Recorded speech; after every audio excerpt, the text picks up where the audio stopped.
Muy bien, vamos a abrir nuestras Biblias en el libro de Romanos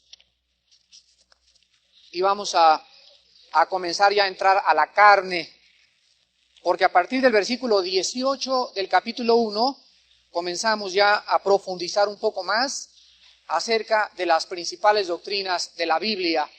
Y en esta mañana vamos a hablar de la ira de Dios y de los 7 pasos en la degeneración humana. Vemos en el versículo 18 que dice la Biblia: porque la ira de Dios se revela desde el cielo contra toda impiedad e injusticia de los hombres que detienen con injusticia la verdad. Porque lo que de Dios se conoce les es manifiesto, pues Dios se lo manifestó. Porque las cosas invisibles de Él, su eterno poder y deidad, se hacen claramente visibles desde la creación del mundo, siendo entendidas por medio de las cosas hechas, de modo que no tienen excusa. Pues habiendo conocido a Dios, no le glorificaron como a Dios, ni le dieron gracias, sino que se envanecieron en sus razonamientos, y su necio corazón fue entenebrecido. Profesando ser sabios, se hicieron necios, y cambiaron la gloria del Dios incorruptible en semejanza de imagen de hombre corruptible, de aves, de cuadrúpedos y de reptiles. Por lo cual Dios también los entregó a la inmundicia en la concupiscencia de sus corazones, de modo que deshonraron entre sí sus propios cuerpos, ya que cambiaron la verdad de Dios por la mentira, honrando y dando culto a las criaturas antes que al Creador, el cual es bendito por los siglos. Amén. Vamos a ver en esta mañana, en primer lugar, en el versículo 18, que después de que Pablo en los primeros 17 versículos introductorios habla del Evangelio, y después de haber manifestado y haber hablado de la justicia de Dios, o sea, esa justicia que Dios nos regala, nos imputa en el hecho de que nosotros hemos creído en su Hijo Jesucristo, ahora Pablo pasa, después de haber hablado de la justicia de Dios, inmediatamente a abordar el tema de la ira de Dios. Nosotros en esta mañana tenemos que entender lo que significa la ira de Dios. En la Biblia se menciona más de 250 veces la ira de Dios. Ahora bien, ¿qué significa la ira de Dios? ¿Significa que Dios comienza a gritar así y agarrar a palos a todos? ¿Significa que Dios pierde el control de sí mismo, como es el concepto de la ira en el ser humano? ¿Significa que Dios puede perder su control sobre sus emociones y desbordar un enojo no medido y no inteligente sobre sus criaturas? No, no se refiere a eso. Vamos a ver en primer lugar las 2 palabras griegas que se usan en la Biblia intercambiablemente en el Nuevo Testamento para definir la palabra ira. La primera palabra es la palabra griega thumos, T-H-U-M-O-S, thumos, y significa el enojo que está dentro del corazón. Les voy a explicar lo siguiente. Yo ahorita me enojo con mi hijo y me dicen, rompió los platos de la cocina, y dentro de mí que siento como el hombre verde, ¿verdad? Me pongo así enojado. Pero en cuanto yo vengo y ese enojo lo descargo en una nalgada, ya no es thumos, es orge. Es la otra palabra griega para la palabra ira, orge, así como suena, O-R-G-E. Y la palabra orge significa la ira descargada o el enojo llevado a la acción. Entonces significa que, por ejemplo, si yo me enojo pero no tomo acción en mi enojo, es una ira thumos. Hay veces que nosotros decimos, mi mamá está enojada conmigo pero no me ha castigado. Entonces la mamá está thumos, está enojada sin haber descargado la ira. Pero en cuanto la mamá agarra y descarga ese enojo a través de una nalgada, en eso ya no se llama thumos, se llama orge. Entonces ya entendimos las 2 palabras que se usan en la Biblia para la ira de Dios. En este momento y en este versículo se usa la palabra orge. Y la ira de Dios significa el enojo de Dios contra el pecado. El enojo de Dios contra el pecado y su necesidad de castigarlo. Vuelvo a repetir, la ira de Dios es el enojo de Dios contra el pecado y la necesidad intrínseca e imprescindible de su carácter para tener que castigar o tener que traer el pecado a una justicia santa en el universo. Ahora muy bien, ya que estamos hablando nosotros acerca de que Dios tiene que castigar el pecado, nosotros tenemos que entender lo siguiente: Dios no podría amar el bien sin aborrecer el mal. ¿Me escucharon? Dios no puede ser amor sin antes haber mostrado en su carácter el enojo o la ira que Él tiene también contra aquello que se opone a su justa y santa voluntad. Y es lo mismo con nosotros. Me acuerdo que cuando yo me convertí, el misionero que me llevó a Cristo me dijo: Armando, vas a recordar durante toda tu vida que Jesucristo está vivo y el diablo también. Tienes que recordar, Armando, que vas a amar el bien y vas a amar a Dios con todo tu corazón y con todas tus fuerzas y con toda tu alma. Todo tu ser lo vas a dedicar a Dios, pero al mismo tiempo que amas a Dios con todo tu corazón y con todas las fuerzas de tu mente y con todas las fuerzas intrínsecas de tu propia alma, también tienes que odiar el mal con todas las fuerzas de tu mente, con todo el corazón y con toda tu alma. Entonces, cuando yo veo el mal, por ejemplo, cuando yo paso a una discoteca desde lejos, cuando veo una revista pornográfica, cuando veo que alguien se está divorciando, en ese instante, dentro de mí tiene que haber una ira santa. Tiene que haber un enojo santo, porque acuérdense ustedes que el enojo se justifica cuando el motivo es santo. Una vez una persona me dijo, precisamente era un gurú: oye, Armando, ¿cómo me explicas que Cristo, habiendo sido perfecto y nunca habiendo pecado, se haya enojado y haya agarrado un chicote y haya sacado a los mercaderes del templo? Entonces le expliqué y le dije: lo que Dios ve es el motivo por el cual la persona hace lo que está haciendo. Cristo no lo sacó a chicotazos porque le estaban haciendo competencia en la venta de naranjas. Ni lo sacó a chicotazos porque se sintió celosos, envidiosos de ellos, sino que estaba escrito en el Antiguo Testamento: la ira de las cosas del Dios y el celo por tu casa me consumen. Cristo, cuando vio lo que habían hecho en la casa de su Padre, lo invadió el tumos, lo invadió un enojo santo de aborrecer a aquellas personas que habían convertido la casa de oración en una casa de ladrones. Y entonces el tumos se convirtió en orgie cuando agarró un chicote y los comenzó a sacar a todos. En ningún momento Cristo pecó, porque el motivo de su acción fue el celo de la casa de su Padre.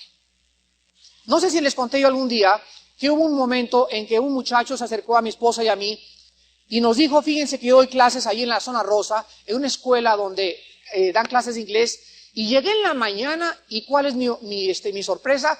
Que toda la dirección de la escuela estaba llenada con puras fotos pornográficas.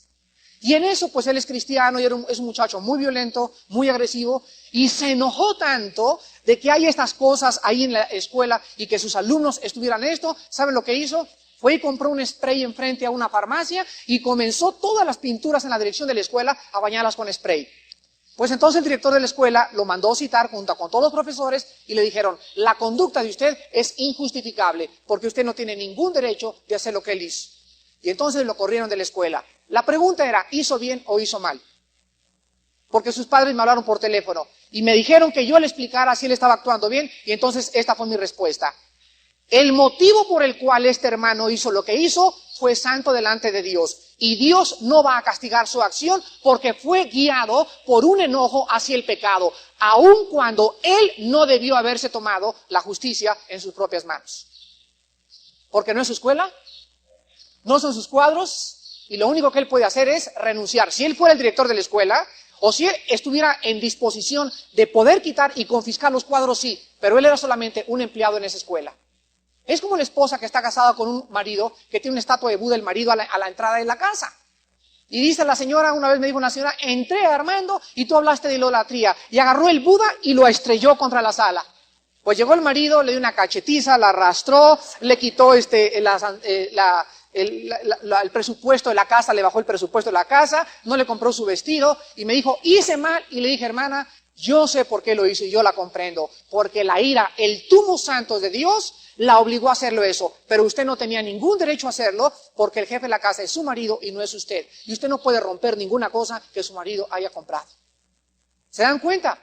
Entonces, si ella fuera la dueña de la casa y no estuviera casada y fuera uno de los hijos el que trajera una foto pornográfica o una estatua de Buda, ella como jefe de la casa sí puede exigir que esa cosa salga de la casa. Pero si el marido es incrédulo y ella es cristiana y el marido no quiere sacar los ídolos de la casa, ella no puede hacer nada. Ella está protegida bajo la sangre de Cristo. Entonces tenemos que entender cuándo podemos nosotros manifestar esta ira santa sin causar daños al prójimo y sin que esté en nuestra parte el llevarlo a cabo. Ahora bien, ¿saben ustedes en qué lugar y en dónde se manifestó esta ira de Dios con la máxima intensidad en toda la historia del mundo? En la cruz del Calvario. En la cruz del Calvario fue el lugar donde Dios manifestó su enojo contra el pecado. En el momento que Cristo extendía las manos y decía, Padre, perdónalos porque no saben lo que hacen, en ese momento se estaba manifestando el amor de Dios a nosotros.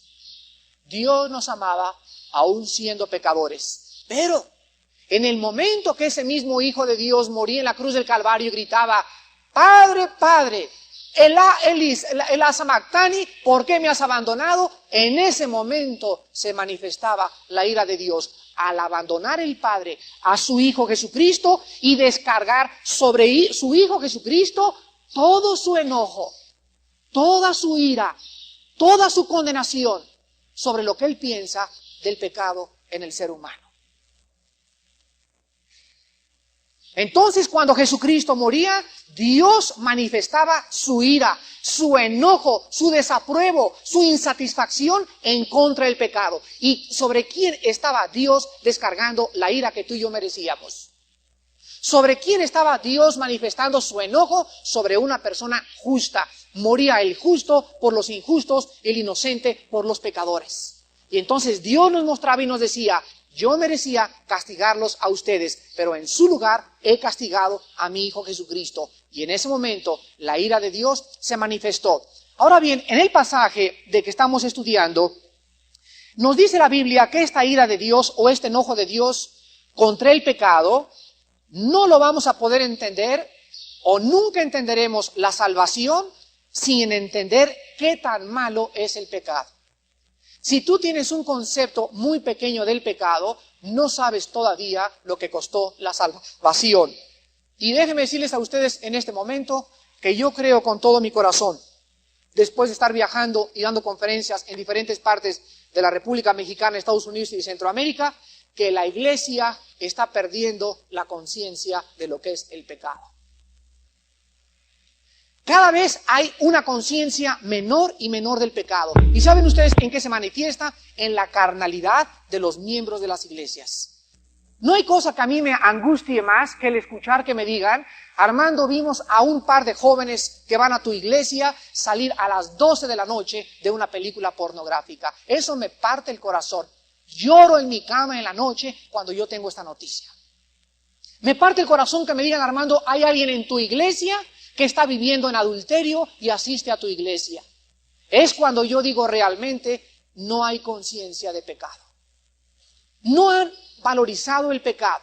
No saben lo que significa el pecado. Y creo que les cae muy bien a estas personas lo que les dijo Cristo a la iglesia de Sardis en Apocalipsis capítulo 3. Tienes nombre de que vives y estás muerto. Estos rostros cadavéricos que muestran muchos cristianos, fríos, insensibles, muestran solamente qué vacíos y qué fríos y qué sin fruto, árboles otoñales sin fruto, nubes llevadas de un viento para el otro lado, son como la espuma del mar, dice Judas, que donde quiera que avientan la espuma, dejan un rastro de vergüenza y de traición detrás de ellos. Qué cosa tan triste que Cristo en el día del juicio te pueda decir, tienes nombre de que vives y estás muerto delante de mí. Y tus acciones y tu vida manifiestan. Y la Biblia dice, la ira de Dios, el enojo de Dios se va a manifestar sobre estas personas. Veamos ahora en segundo lugar, en esta mañana, sobre quiénes o quiénes están bajo la ira de Dios. Nuestro estudio dice en el versículo 18 que en primer lugar las personas que son injustas y que son impías. La ira de Dios se revela desde el cielo contra las personas, dice el versículo 18, toda impiedad e injusticia de los hombres. Quiero que observen lo siguiente. La impiedad es hacia Dios, la injusticia es hacia mi prójimo. La palabra impiedad es la palabra asevia en el griego y significa todo lo que está en contra de Dios. Falta de respeto o de reverencia en contra de Dios. Cuando yo entro a ver una película pornográfica, ¿qué estoy haciendo? Dios, a mí me importas un comino. Tu opinión no me es absolutamente de mi incumbencia y entro a esa película y salgo como agarrar una concha, remejarlo en el chocolate, metérmela a la boca, limpiarme la boca y decir, no he hecho nada. Así, dicen Proverbios, es el proceder de la mujer adúltera. Come pan y se limpia la boca y dice, no he hecho nada. Entonces, esta falta de respeto hacia Dios, la Biblia dice, se va a manifestar desde el cielo tarde o temprano. Ahorita vamos a ver cómo se manifiesta la ira de Dios sobre sus hijos. Ahora bien, pero Dios dice que su ira se manifiesta o su enojo no contra las personas solamente que están en contra de Él, sino contra las personas que están dañando a su prójimo indirecta o directamente. Les voy a dar un ejemplo. Uno de ustedes, por ejemplo, te emborrachas, te metes en el periférico, violas señales de tránsito y tienes un accidente. ¿Contra quién has pecado? Contra tu prójimo. Has pecado contra tu prójimo porque has causado un accidente, has causado daños al gobierno y te has causado daños a ti mismo. Ahora bien, esto es lo que se llama ser injusto entre nosotros. Eres un injusto al tomarte 3 copas y meterte al periférico. Eres un injusto contra nosotros. Porque a cualquiera de nosotros le vas a causar daño. ¿Se dan cuenta? La impiedad es hacia Dios, la injusticia es hacia nosotros. Pero ¿qué de las personas que se emborrachan y no salen de su casa? Ahí se quedan y se ponen como trompos giradores y bailan breakdance hasta las 4 de la mañana en la sala de su casa. A nadie lastiman, a nadie le hacen daño. ¿Cómo se llama eso? Esto es lo que dice en 1 Corintios 6, el que fornica, ¿contra quién peca? Contra su propio cuerpo peca. Entonces hay pecados hacia Dios, pecados hacia su prójimo y pecados que directamente a mí me lastiman. Los que a mí me lastiman, por ejemplo, es la fornicación. Cuando yo fornico, dice Dios, mi ira armando, una muchacha, por ejemplo, que fornica, dice Dios, no voy a bajar con un palo y ándele su palazo en la cabeza a esa muchacha, sino que el pecado de la fornicación recibirá su castigo en el mismo cuerpo. ¿Se dan cuenta? El que se emborracha, tiene 5 años emborrachándose y dice la gente, yo no he visto que yo lo castigue. Es que él mismo, su hígado, su estómago, sus ojos, su lengua, su mirada, su condición y la pérdida de su trabajo es la ira de Dios manifestada en su propio cuerpo.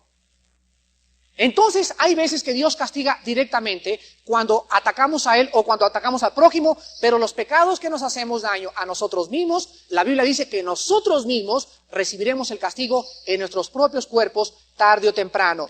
Ahora vamos a ver en primer lugar sobre quiénes se manifiesta la ira de Dios. Dice la Biblia, sobre todos los que detienen la verdad con injusticia. Estas son las personas que saben que existe Dios. Son los que van a la iglesia y saben que existe Cristo. Leyeron hace una semana en el Excelsior el artículo, se los voy a traer, no sé si me lo iban a traer hoy en la mañana. Hace una semana en el Excelsior decía, científicos judíos metieron la Biblia en una computadora y la computadora dijo, este libro no pudo haber sido hecho más que por un autor. La increíble posición y armonía de sus detalles, los increíbles registros históricos y geográficos tan perfectos, su historicidad, sus registros científicos, geológicos, sus raíces etimológicas y la coordinación entre libro con libro, entre el Génesis y Apocalipsis, la computadora dijo, es imposible que hubieran sido autores más de 2 hombres. La ciencia nos comprueba lo que dice 2 de Timoteo 3:16. Toda escritura es inspirada por Dios. Estas personas lo saben. Bueno, pues al mismo tiempo de que hay personas en esta mañana que saben que la Biblia es la palabra de Dios, que saben que Cristo existe, siguen deteniendo la verdad, portándose mal con su prójimo. teniendo revistas pornográficas en su casa, viendo películas indebidas, metiéndose en discotecas, bebiendo, usando marihuana, invitando a otras personas a su pecado. Estas personas están bajo la ira de Dios.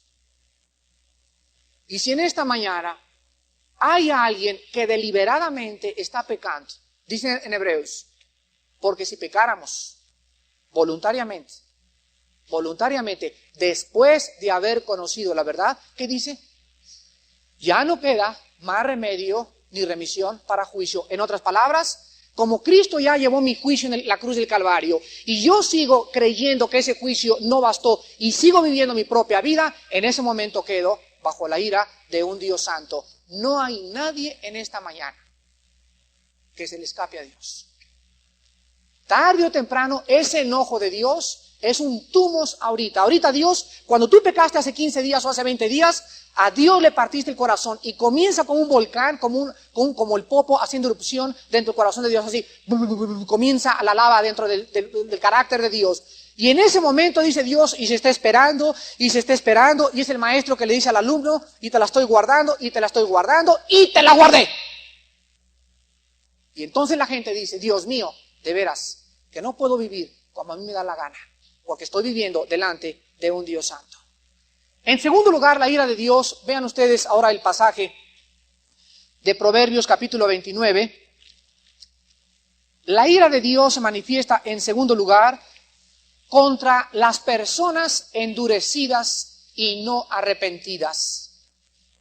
¿Cuántos de ustedes están duros y tienen 5 meses oyendo la palabra y la han oído y dicen no creo o no me quiero entregar? Pues dice en Proverbios 29, versículo 1, el hombre que reprendido endurece la cerviz, de repente será quebrantado y no habrá para él medicina. El hombre que reprendido endurece el corazón es como el buey. Llegas como el buey y le haces así, le haces un varazo y en lugar de que se afloje el buey para que diga, bueno, pues está muy bien, ¿verdad? Voy a comenzar a caminar, el buey hace esto. ¡Ah! Y sube los omoplatos y endurece la cosa esa para que no le pongan la carga. Y mientras más duro, pues ya no hay manera de ponerle la carga. Lo único que queda al dueño es decirle, ¿sabes qué? Tú no me sirves para nada, porque si tú eres útil para lo que yo quiero, tú necesitas colaborar conmigo. Por lo tanto, saca la pistola y le da un balazo al buey por cara de buey.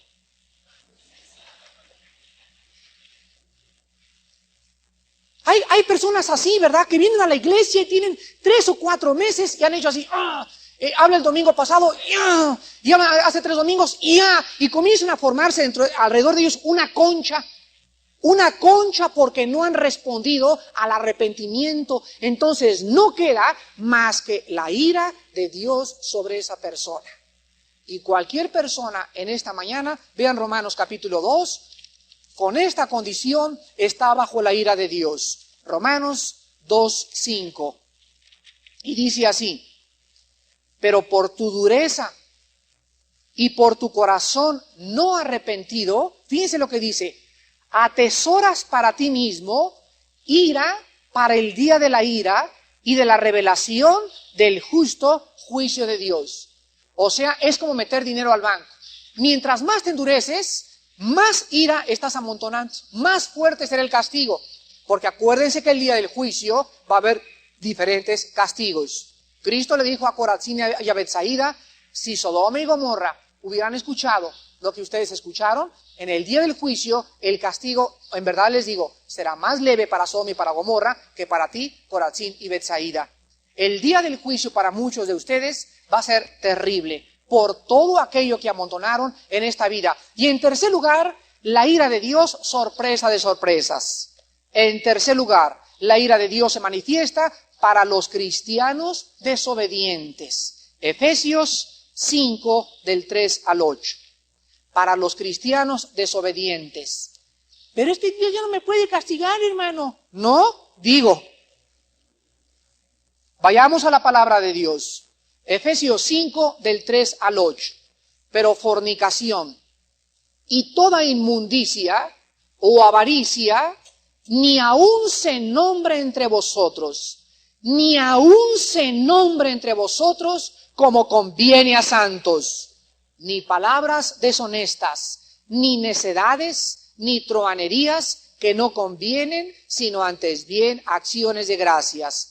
Porque sabéis esto, o sea, todos los cristianos lo sabemos, que ningún fornicario o inmundo o avaro que es idólatra tiene herencia en el reino de Cristo y de Dios. Nadie los engañe con palabras vanas, porque por estas cosas, o sea, ¿por qué cosas? Por la inmundicia, la fornicación, la avaricia, las palabras deshonestas, las truhanerías, por estas cosas, dice la Biblia, viene, ¿qué cosa? La ira de Dios sobre ¿quiénes? Sobre los hijos de desobediencia. Aquí nos dice el Espíritu Santo que puede haber entre nosotros personas que se acerquen y nos arrastren engañándonos y diciéndonos, no hombre, vente a ver esta película, no está tan mala. Entonces dice la Biblia, miren, vigilen, por todos lados, abran sus ojos y cuídense de que nadie se acerque y los engañe con palabras y los arrastre al pecado. Porque si ustedes son arrastrados y son engañados y llevados al pecado, la ira de Dios vendrá sobre de ustedes. Entonces cuídense de amistades o de muchachas que te dicen, mira estas revistas, mira este negocio, vamos a hacer esto, vamos a hacer aquello. En el momento que tú sepas que se dice cristiana esa persona o que se dice cristiano ese hombre, en ese momento repréndelo en el nombre de Cristo. Vemos ahora, a continuación regresamos a Romanos capítulo 1, y vemos en el versículo 18 que en este caso específico la ira de Dios se está manifestando sobre el mundo que no conoce a Cristo. Fíjense ustedes, les acabo de dar un estudio pequeño sobre quiénes se manifiesta la ira, pero en este pasaje dice el versículo 19, porque esta palabra nos pone en conexión con el versículo 18 y nos dice por qué la ira de Dios se manifiesta. Y dice así, porque lo que de Dios se conoce les es manifiesto, pues Dios se los manifestó. Porque las cosas invisibles de Él, su eterno poder y deidad, se hacen claramente visibles desde la creación del mundo, siendo entendidas por medio de las cosas hechas, de modo que no tienen excusa. En este momento viene la pregunta clásica, Señor, ¿por qué a veces nosotros vemos a pecadores como fulano de tal, que toma, bebe, roba, maldice y siempre le va bien? ¿No es verdad? ¿No les ha pasado encontrarse con esa clase de personas que les va bien y tienen éxito en el pecado? Si no se han encontrado esta clase de personas, lean el Salmo 37 y el Salmo 73. En el Salmo 37, Dios le dice a David, no te impacientes por aquellos que prosperan en su camino, ni tengas envidia de los impíos. El Salmo 73 dice David, por poco se resbalan mis pasos cuando vi a los pecadores que tienen los ojos gordos llenos de adulterios. No se sacian de pecar y siempre les va bien. Y dice David, oh Dios, si ellos hacen eso y no les haces nada, yo por una cosita, ¿me castigas? Claro, porque ellos son bastardos y nosotros somos hijos. Esa es la gran diferencia. Ellos les va bien y prosperan en el pecado simplemente porque les va a caer el ramalazo. Si no les cae en la vida, les cae en el momento de la muerte. Y cuando abran los ojos y se enfrenten a la realidad de un juicio y de un infierno, por todos los siglos eternos, lamentarán y llorarán, tendrán sed y clamarán y tendrán memoria y no habrá nadie ni quien les moje la lengua con una gota de agua. Les llegó la hora del juicio a esas personas. Dice el versículo 19, porque lo que de Dios se conoce les es manifiesto, pues Dios se los manifestó. Fíjense lo que Dios está diciendo. Cualquier persona en este mundo tiene conciencia de Dios, aunque no conozca la Biblia, ni tampoco conozca a Jesucristo. Porque lo que de Dios se conoce, o sea, todo aquello que el hombre pueda tener o percibir acerca de Dios, ¿qué es lo que el hombre necesita percibir de Dios? Número 1, que Dios existe, y número 2, que tiene poder. ¿Verdad? Entonces, el poder y la existencia de Dios no se necesita venir a la Biblia para percibir y concebir que Dios existe, porque dice la Biblia que Dios lo ha manifestado, y no dice que en la Biblia. Lo dice en el versículo 20. Todas las cosas que el hombre necesite conocer de Dios, Dios ya se las manifestó. ¿Cómo? Dice la Biblia, porque las cosas invisibles de Él. ¿Qué cosa es invisible de Dios? su existencia y su poder. Yo no veo a Dios ni tampoco veo su poder, pero sin embargo, aunque no vea a Dios y aunque no vea claramente su poder, lo veo desplegado en el universo que me rodea. Y por todos lados veo un orden, un diseño y una armonía. Y es como ir en la jungla y encontrarme un reloj y decir, se hizo solo. Es como encontrarme un Volkswagen en las arenas del desierto y creer o suponer que las arenas del desierto convirtieron las arenas en carburador, en bujías, en pistones y en ventilador del radiador. ¿Quién podría llegar a la conclusión tan absurda, ilógica e irracional de que un Volkswagen en el desierto se hizo solo? Entonces, cuando un beduino encuentra un motor en el desierto, él llega a la conclusión, detrás de este motor, ¿qué hay? Orden, diseño y armonía. Detrás de un reloj, ¿qué hay? Orden, diseño y armonía. Entonces la Biblia dice que Dios está enojado con los seres humanos. Y aquí responde de aquellas personas que dicen, los budistas nunca conocieron a Dios. Hay una familia y una tribu allá en el Brasil que jamás conocieron a Dios. Pues Romanos capítulo 1 nos dice que no tienen excusa. Nadie en el universo tiene excusa para poder decir no hay Dios. Por eso, el absurdo y la necedad más grande existe en el mundo es profesar el ateísmo. Dice el Salmo 14 y el Salmo 73, dice el necio, el Salmo 53, dice el necio en su corazón, no hay Dios. Ahora vemos, hermanos, que entonces el hombre, al ser expuesto ante la obra de Dios, simplemente el hombre puede razonar sobre la ley de causa y efecto. La ley de causa y efecto requiere una causa adecuada para cada efecto.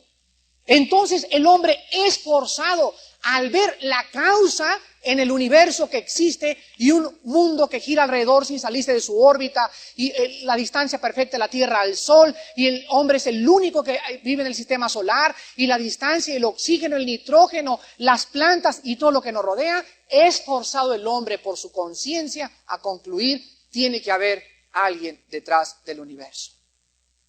Ahora dice la Biblia, por eso en el versículo 20, que todas las cosas de Dios son entendidas por medio de todo lo que está hecho. Y dice el versículo 20 al final, de modo que no tienen excusa. La palabra excusa aquí es la palabra griega anapologetos. Anapologetos, y significa lo siguiente, sin defensa. Sin defensa. Si leen Romanos 3, dice la Biblia, para que toda boca se calle y todos queden bajo ¿el qué? Bajo la ira o bajo el juicio de Dios. Cuando estemos delante de Dios, no va a haber nadie en el universo que le diga, pero ¿por qué no te me apareciste, Santa Catalina? ¿Por qué no te me apareciste como a Juan Diego? ¿Por qué no? Porque yo quería tocarte, yo quería sentirte haciendo alambres eléctricos. Entonces Dios en ese momento, dice la Biblia, que no van a poder defenderse. Nadie va a poder abrir la boca y decirle, Dios es que, o no supe. En ese momento todos se callarán, porque la Biblia dice, lo que de Dios se conoce, Dios nos lo ha manifestado. Dios se ha revelado. El Salmo 19 dice, los cielos cuentan la gloria de Dios.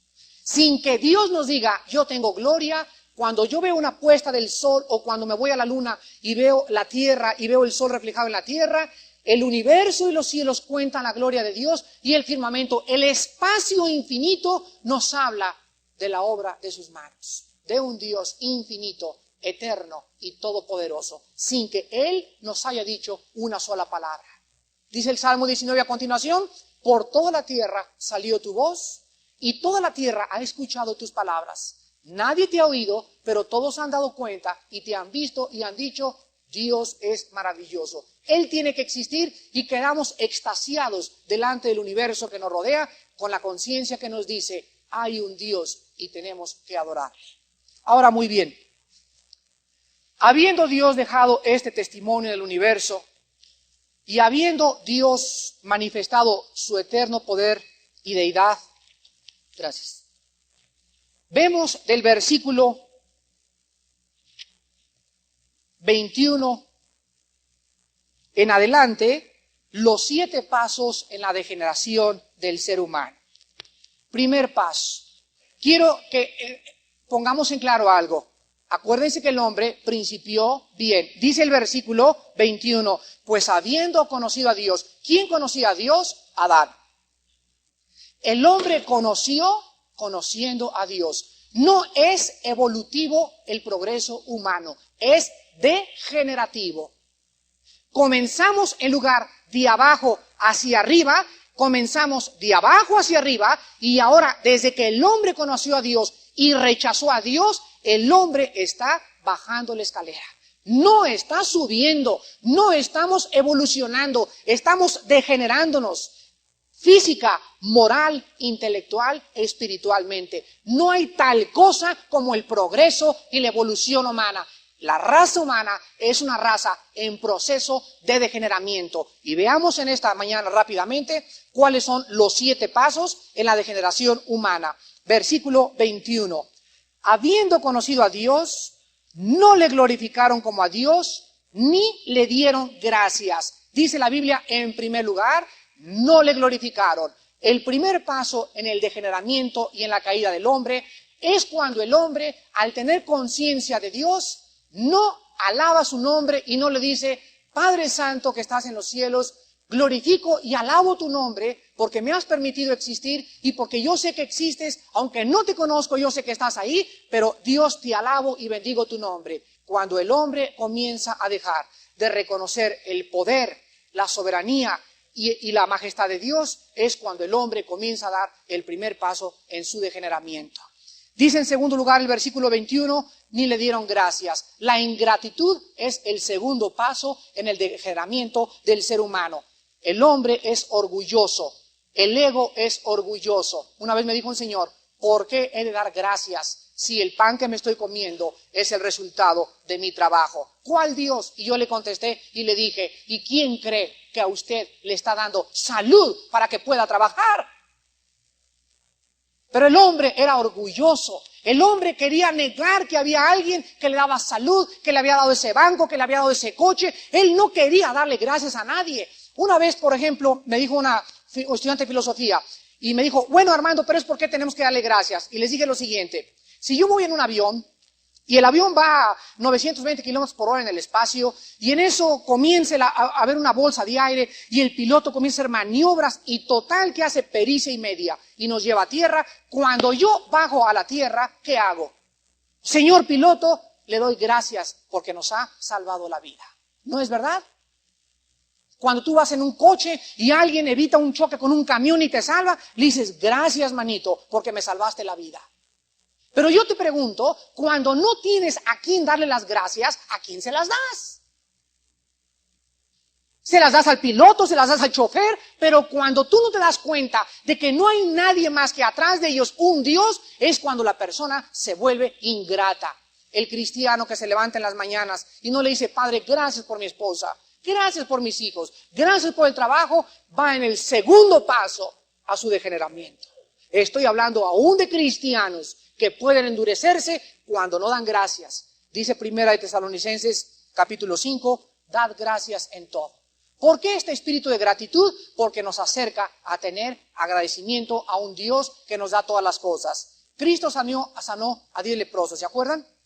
¿Y quién le dio las gracias a Cristo? 1 entre los 9.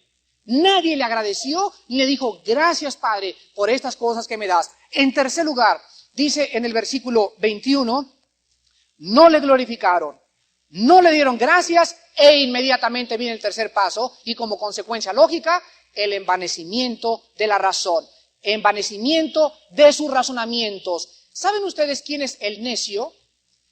El necio es la persona que se considera lo suficientemente valiosa hacia sí misma que no tiene necesidad de darle gracias a nadie de su vida, de su trabajo y de su familia.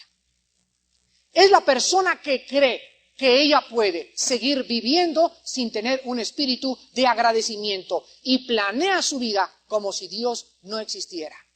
Cuando lean ustedes Lucas capítulo 12, ahí encontramos un pasaje que dice, y una persona dijo, alma mía, tienes bonosetes, mi cuenta de dólares en Estados Unidos. Aquí en México pues tengo también otra buena cantidad. Estoy gordito, acuéstate a ver el juego de los Osos de Nueva York, quien se van a jugar hoy en la tarde de fútbol, a las 3 de la tarde, hasta así en tu pancita, y di, repósate y tranquilízate. Está bien, no vayas al servicio, no tengas comunión con los hermanos, todo está asegurado. ¿Por qué? Porque tiene dinero. Y en eso soy una voz que le dice, ¿eres un qué? Un necio. El necio es la persona que se cree suficiente y que no tiene necesidad de arreglar su vida y vivir su vida conforme a las leyes de Dios. Entonces dice la Biblia en el Salmo 14:1, el necio dice en su corazón, no hay Dios. Cuarto paso, viene el envanecimiento entonces. Versículo 21, el corazón es entenebrecido. En ese momento, cuando la persona deja de dar gracias, cuando la persona se cree suficiente a sí misma, inmediatamente el tercer paso hacia abajo es obscuridad en su mente intelectual. Se acercaron los fariseos y les dijo Cristo, yo soy la luz. Y les dijo, un fariseo le dijo a Cristo, ¿qué acaso yo tengo pecado? Y Cristo, ¿se acuerdan que le contestó? Porque tú dices que no tienes pecado, tienes pecado. Ahora pues, ciego seguirás. El envanecimiento intelectual. Yo tengo el doctorado de física y de química.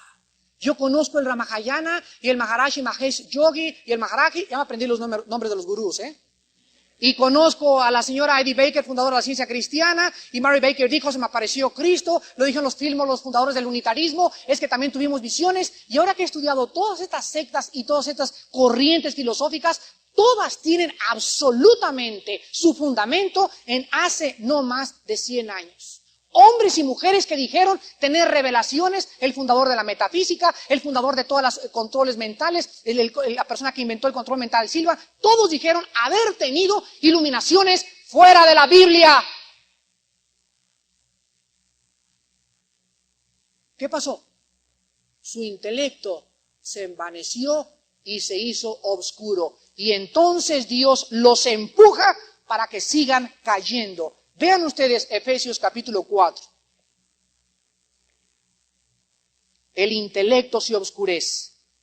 Y por eso dice más adelante Romanos, y profesando ser sabios, creyéndose ser algo, se convierten en necios. Efesios 4 del 17 al 18. Esto pues digo y requiero en el Señor, que ya no andéis como los otros gentiles que andan en la vanidad de su mente. La palabra vanidad significa hueco, sin producto ni resultados eternos. Andan con puras cosas huecas, dice el versículo 18, teniendo, ¿qué cosa? El entendimiento entenebrecido, o sea, a oscuras, ajenos de la vida de Dios, por la ignorancia que en ellos hay, por la dureza de su corazón. ¿Ven? Cuando una persona se endurece, ¿cuál es el siguiente paso? Su mente se oscurece. Y aquí quiero agregar lo siguiente, antes de acabar con los siguientes pasos, para que le recuerden todas las personas que se encuentran en esta mañana, en este paso. Cualquier persona que haya escuchado la verdad de Cristo, cualquier persona que haya sabido que la Biblia es la palabra de Dios y haya gustado que es la palabra de Dios y rechace esta verdad, en ese momento la persona acabará creyendo en cualquier cosa.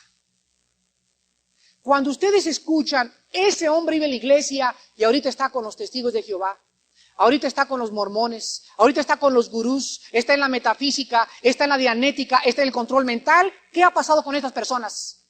Que hubo una vez en su vida que rechazaron la verdad y acabaron mejor creyendo en la metafísica, en la ciencia cristiana, en el unitarismo, en filosofías fundadas por seres humanos, que en aquel que dijo, yo soy el camino, la verdad y la vida. Me he encontrado personas que me dicen, Armando, ya no voy a tu iglesia. Hombre, pues te felicito, gracias a Dios, Dios te ha llevado a otro lado. ¿Y por qué? Es que voy a una iglesia donde me siento lindo, la atmósfera está preciosa. Y le digo, ¿y la enseñanza? Bueno, la enseñanza no es tan importante porque me importa más sentirme contento que poder conocer a Dios. Personas que no quieren doctrinarse, prefieren sentirse a que poder llenar su espíritu y su corazón con la palabra de Dios. Viene después el quinto paso, y dicen ahí mismo en Romanos, profesando ser sabios, se hicieron necios. Después de que se oscurece el corazón, viene la soberbia. El quinto paso es la soberbia o ensoberbecimiento del ser humano. El poder realmente decir que eres algo cuando no eres nada. Y cuando una persona es soberbia, es muy difícil poder llevarle el Evangelio de Jesucristo. Hace 8 años me encontraba en la ciudad, el puerto de Acapulco, y fui a pedir trabajo en un hotel que se llamaba el Hotel Aloha, allá por el rumbo de Caleta. El dueño del Hotel Aloha era un señor llamado coronel y teniente con 3 grados en licenciaturas y en criminología, Luis Sotelo de Regil, grado 33 en la masonería. Cuando yo entré a la oficina de este coronel con todos sus títulos ahí en su oficina y grado 33 en la masonería, comenzó a preguntarme él, bueno, después de que me hizo ya preguntas de, quería la gerencia del Hotel Aloha, ¿y a qué se dedica usted, señor Alducin? Le dije, pues yo, saqué un folleto, le dije, mire, yo reparto eso en la calle. ¡Ay! Me dice, usted es de aquellos cristianos que creen que tiene uno que nacer de nuevo, etcétera, etcétera. Pues va a ver, y me sacó una bola de planos y me los puso ahí, y que saca una 45 que traía aquí en su pantalón, y que la pone así en el escritorio, y me dice, ahora me va usted a oír. Y ¡pum! Que le hace así la pistola. Yo estaba enfrente, él nomás estaba viendo cómo se hacía la pistola así en el escritorio. Pues mire, Krishna, Vishnu y Shiva, Cristo realmente es el hijo de Vishnu, Krishna es el padre, y le voy a mostrar, y siguió durante 45 minutos mostrándome sus razonamientos. Yo estaba bien calmado, Dios me llenó de su paz, estaba orando mientras él comenzaba muy agitado a mostrarme todas estas cosas, y le hice una pregunta. Señor licenciado, quiero hacerle una pregunta. ¿De dónde sacó usted esta información? ¿Cómo que dónde la sacó que usted no ha leído el Veda y el Bhagavad Gita y el Maharamona Sutta de Buda? Y le dije, ¿y de dónde sacaron ellos la información? Pues mire, el Bhagavad Gita, le dije, mire señor licenciado, antes de que el Bhagavad Gita de los Vedas, y antes que los Vedas, y antes que el Maharamona Sutta, quiero decirle a usted que las agregaciones que le han hecho a esos libros sagrados fueron hechos después de Cristo, y antes de Cristo no hablaban de un Dios personal, porque todas las religiones hindúes profesaban creer en un Dios impersonal y nunca en un Dios personal, y cuando vino Cristo, agregaron a sus libros un Dios que vino en Krishna y se manifestó al mundo en la persona de Hare Krishna.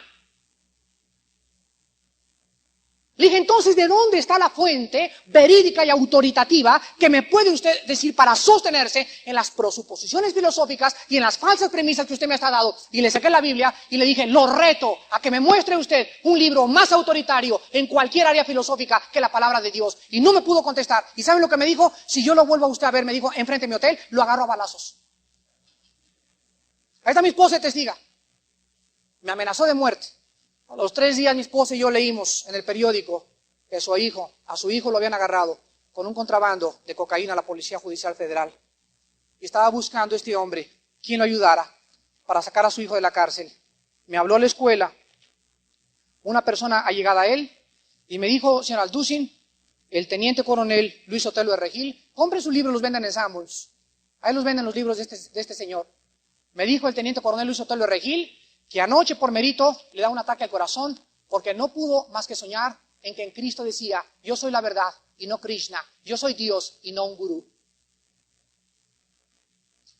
Y en sexto lugar, dice la Biblia, ya que el hombre no le dio gracias a Dios, se endureció, se oscureció su mente y se ensoberbeció, viene en el sexto lugar la apostasía.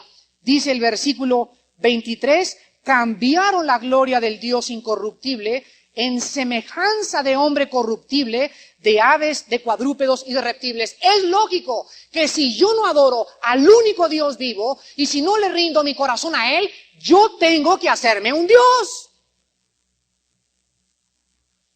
Y te acabas o adorándote a ti mismo y levantándote tú mismo como Dios, o te levantas otro Dios y va a ser Krishna o el Maharashi o Buana o quién sabe quién, pero alguien tienes que adorar porque nuestra naturaleza es hacia la adoración. Entonces cambias aquello que Dios te ofrece en su palabra, en la cruz del Calvario, en la vida de Cristo, y te vuelves a los Maharashis, te vuelves a los gurús, te vuelves a la Dianética, te vuelves al señor Silva, te vuelves al señor Huber que fundó la Dianética, te vuelves a darles gloria a los hombres y los levantas a los hombres y les dices, ustedes son los iluminados. Esto se llama la apostasía. Y el último paso, dice el versículo 24, por lo cual también Dios, o sea, por no haberle dado gracias, por haberte endurecido, por haberte ensoberbecido y por no tener en tu mente, ¿qué cosa? Luz. ¿Saben ustedes en qué acaban? ¿Y saben ustedes en qué acabamos? En el degeneramiento moral. El último paso de la degradación del ser humano. Cuando un hombre ha llegado a lo más bajo de todo, es cuando el hombre se corrompe sexualmente. Por lo cual Dios entonces los entregó a la inmundicia. En las concupiscencias de sus corazones, de modo que deshonraron entre sí sus propios cuerpos. Ya que cambiaron la verdad de Dios por la mentira, honrando y dando culto a la criatura, a Ron Hubbard y a los Maharashi y a los gurús, antes que al Creador, el cual es bendito por los siglos. Amén. Por esto Dios los entregó a pasiones vergonzosas, pues aún sus mujeres cambiaron el uso natural por el que es contra naturaleza, o sea, nació el lesbianismo. Y de igual manera los hombres también, dejando el uso natural de la mujer, se encendieron en su lascivia unos con otros, cometiendo hechos vergonzosos hombres contra hombres, y recibiendo en sí mismos el SIDA, el herpes, las enfermedades venéreas, o sea, la retribución debida a su extravío. El último paso, entonces, vemos nosotros, es la perversión sexual o el degeneramiento sexual de los hombres. Si ustedes leen la historia de los cananeos que descendían de Cam, si ustedes leen la historia de los filisteos, lean la historia de los asirios, lean la historia de los babilonios, lean la historia de los romanos, lean ahorita las revistas del siglo XX y vamos a encontrar en toda la historia degeneramiento y perversiones sexuales. Vean las películas y las revistas y las cintas y los videos que están ahorita publicando. Degeneramiento sexual. Porque cuando un hombre pierde el contacto con su mente, ya el meterse con un hombre o una mujer con una mujer le es igual que meterse con un hombre. Y en ese momento lo hace porque está endurecido, porque no tiene luz y porque ha rechazado la verdad. ¿Cuántos en esta mañana se encuentran en este problema? Vamos a acabar con 1 Corintios capítulo 6. Y para las personas que se encuentren en el degeneramiento moral en estas mañanas, les tengo las buenas noticias del Evangelio y del perdón de Dios. Dice en 1 Corintios capítulo 6 las siguientes palabras, versículo 9 al 11. ¿No sabéis que los injustos no heredarán el reino de Dios? No erréis, ni los fornicarios, ni los idólatras, ni los adúlteros, ni los afeminados, ni los que se echan con varones, ni los ladrones, ni los avaros, ni los borrachos, ni los maldicientes, ni los estafadores heredarán el reino de Dios.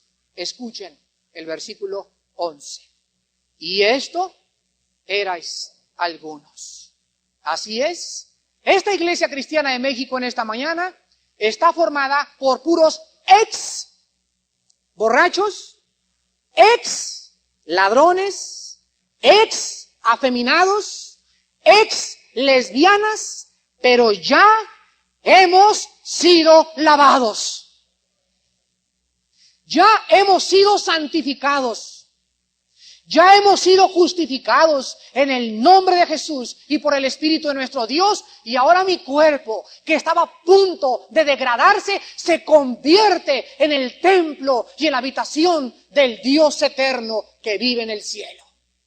Y ahora Dios me dice en Romanos 6, Armando, este cuerpo que tú presentabas para servir a la inmundicia, presenta ahora tus miembros para servir a la justicia. Y lo que ahora antes hacías con este cuerpo para servir al pecado y a la fornicación y a la lascivia, ahora dame tu cuerpo y tus manos y tus órganos sexuales y tu mente y déjame usarlos para traer gloria al nombre de mi Hijo Jesucristo. ¿Hay alguien en esta mañana que sea un degenerado sexualmente? En esta mañana estás en el último paso. Es el último paso ya de la degradación. Después de este paso no hay absolutamente nada más que la ira de Dios. Si tú en esta mañana te arrepientes y vienes a la cruz, así como estás de sucio y de sucia, dice la Biblia que la sangre de Cristo nos limpia de todo pecado. Vengan a la cruz esta mañana antes de que sea demasiado tarde. Oremos. Padre Santo, gracias por habernos hecho comprender en esta mañana que tú eres justo al descargar tu enojo contra aquellos que no quieren aceptar la verdad de que existes.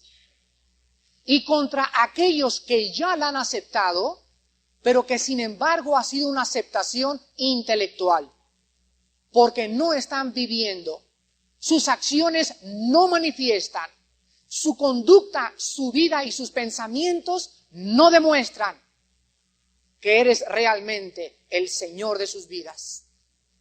Gracias, Padre, porque estas personas irán dando pasos, paso tras paso tras paso, porque el pecado produce pecado. El pecado da pie a otro pecado mayor, y a otro mayor, y a otro mayor, porque el pecado es como una bola de nieve, que cuando es soltada desde la cima, va arrastrando más nieve, y cuando llega al fondo, es un gran monumento de nieve, por todo lo que vino arrastrando en su caída. El hombre que vive en pecado va llenándose cada vez más de pecado, pero él es insensible. Él no se da cuenta de lo grave de su situación, porque no hay luz en su mente, porque su corazón voluntariamente, él lo ha querido endurecer. Él ha escogido vivir de esta manera, y tú tienes que descargar tu ira desde el cielo contra esta persona. Gracias, Padre, por haber castigado a Jesucristo en nuestro lugar. Mostrarnos que nos amas y que ya no tenemos por qué estar bajo tu ira, sino bajo tu justicia, si nosotros vivimos vidas limpias y puras delante de ti. Y las personas que en esta mañana quieran reconciliarse con Dios, posiblemente no te encuentres en el séptimo paso. A lo mejor eres una persona que ya no le das gracias a Dios ni por los alimentos. Es una señal de alarma en tu vida. O a lo mejor eres soberbio y eres una persona creída intelectualmente. Estás en el cuarto paso. No tienes que llegar al degeneramiento antes que venga el juicio contra tu vida. Arrepiéntete en este momento de tus pecados. Ríndele toda la gloria a Dios. Deja todas tus ciencias y tus estudios filosóficos y vuélvete a Dios, porque en Cristo están encerrados todos los tesoros de la sabiduría y del conocimiento. En Él estamos completos, en Él somos perfectos. Él es nuestra sabiduría, nuestra salvación y nuestra redención. Cristo es todo lo que necesitas. Él es el único que puede hacerte la persona completa. Él es el Salvador, Él es Dios hecho carne, Él es el Hijo de Dios que en esta mañana quiere entrar a tu corazón. Las personas que esta mañana quieran por primera vez tener un encuentro con Cristo, o aquellos que a lo mejor creían que lo tenían y están viviendo en pecados gruesos, les pido que se arrepientan. Dile a Dios: perdóname, Señor. Perdóname porque estoy en pecado. Tienes que reconocerlo delante de Él y decirle pecado a lo que Él le llama pecado. Y decirle que le quieres abrir tu corazón y quieres permitir que Cristo entre por primera vez a tu corazón. Las personas que quieran hacer esta decisión, háganlo en este momento, hoy que sus vidas han sido preparadas por el Espíritu Santo.